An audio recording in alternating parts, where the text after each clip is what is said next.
টিফিনে কিংবা বিকেলের নাস্তায় ঝটপট চিকেনের যে কোনো পদ থাকলে কিন্তু দারুণ জমে যায়। আর ক্রিস্পি চিকেন ফ্রাই হলে তো কোনো কথাই নেই। তাই আজ থাকছে চিকেন ফ্রাই। পুরনো একটি রেসিপি নতুন করে আমি আমার মতো আপনাদের সামনে উপস্থাপন করব। চিকেন ফ্রাই আসলে তেমন কঠিন কোনো রান্না নয়, অনেকভাবেই এই চিকেন ফ্রাই করা যায়। মশলার এদিক সেদিক করে চিকেনের স্বাদেও ভিন্নতা আনা যায়। আর যারা নতুন রান্না শিখছেন তাদের জন্য এই রেসিপিটি ডেডিকেটেড থাকলো। তো চলুন ভিউয়ার্স, এবার রেসিপিটি দেখি। সাদা একটি বোলে প্রথমেই নিচ্ছি 1 টেবিল চামচ light soya sauce, half table চামচ লাল মরিচ পাউডার, 1 চা চামচ লবণ, 1 চা চামচ গোলমরিচ পাউডার, 1 চা চামচ চিনি, হাফ টেবিল চামচ ভিনেগার,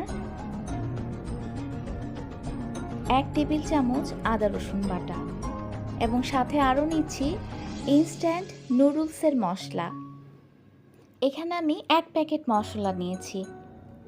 এবার সবগুলো মশলা একসাথে ভালো করে মিশিয়ে নিতে হবে। মেশানো হয়ে গেলে এখানে আমি চিকেনগুলো একটা একটা করে দিয়ে দিব। আর চিকেন ইচ্ছে করলে আপনি স্কিন সহ নিতে পারেন, আমি এখানে স্কিন ছাড়াই নিয়েছি। আর আমার চিকেনের পরিমাণ এখানে প্রায় 750 গ্রাম। মশলাগুলো চিকেনে ভালো মতো মিশিয়ে দিতে হবে। এবার কোটিং তৈরি করার জন্য এনাদার একটি বোলে 1.5 কাপ ময়দা নিব। প্রথমে দিয়ে দিলাম 1 কাপ, তারপর দিলাম হাফ কাপ, দিচ্ছি 1/4 কাপ কর্নফ্লাওয়ার, লবণ দিচ্ছি 1 টিস্পুন, চিনি হাফ টিস্পুন, লাল মরিচ পাউডার 1 টিস্পুন, কালো গোলমরিচ powder 1 teaspoon, garlic powder half table spoon, instant noodles spices 1 packet, 1 চিমটি হলুদের গুঁড়া। সমস্ত উপকরণ ভালো মতো মিশিয়ে নিতে হবে।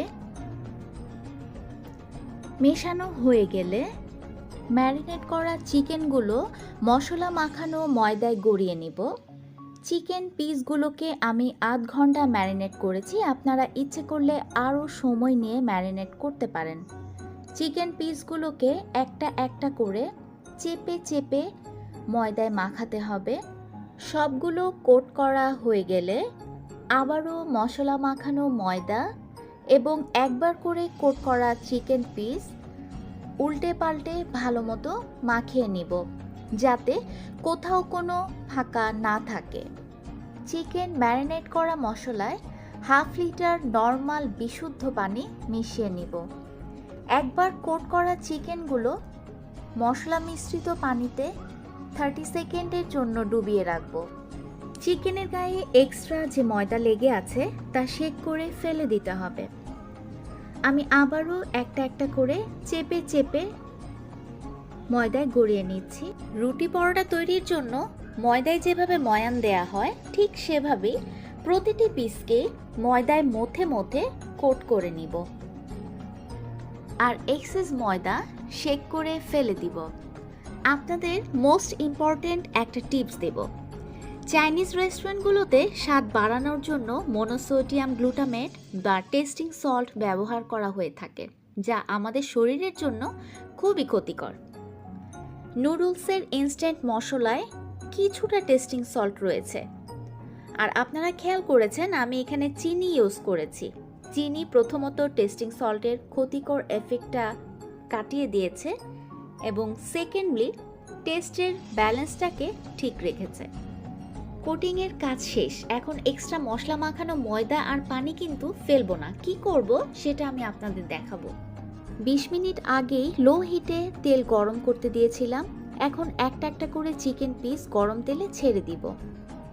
বেশি দেয়া যাবে না। আর চুলার আঁচ লো থেকে মিডিয়াম হিটে নিয়ে আসব। প্রথম 5 মিনিট একদম নাড়াচাড়া করা যাবে না, এগুলোকে একটু সেটেল হতে দিতে হবে। 5 মিনিট পর একটা একটা করে উল্টে দিব। চিকেনগুলো পুরোপুরি কুক হতে 10 থেকে 12 মিনিট লাগবে। আর 12 মিনিট পর দেখুন গোল্ডেন কালারটা চলে এসেছে। এখন একটা একটা করে তেল ছেঁকে সবগুলো প্যান থেকে তুলে নিব।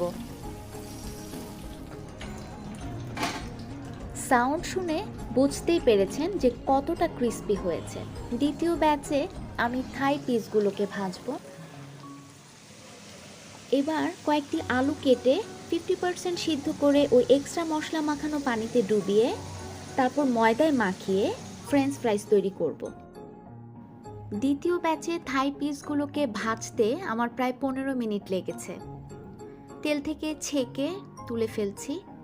ওই একই তেলে ময়দায় কোট করা আলুগুলোকে ভেজে নিব। আর এই ফ্রেঞ্চ ফ্রাইস তৈরি করতে আমার সময় লাগবে 8 থেকে 10 মিনিট।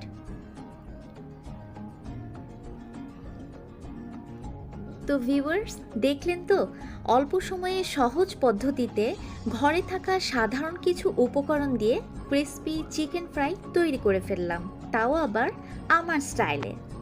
চিকেনের ভিতরটা যে কতটা জুসি ছিল তা আমি আপনাদের দেখাতে পারিনি বলে আন্তরিকভাবে দুঃখিত, কিন্তু বাইরের আবরণটা দেখে তো বুঝতেই পারছেন কতটা ক্রিসপি। এতক্ষণ আমার সাথে থাকার জন্য আপনাদেরকে অসংখ্য ধন্যবাদ।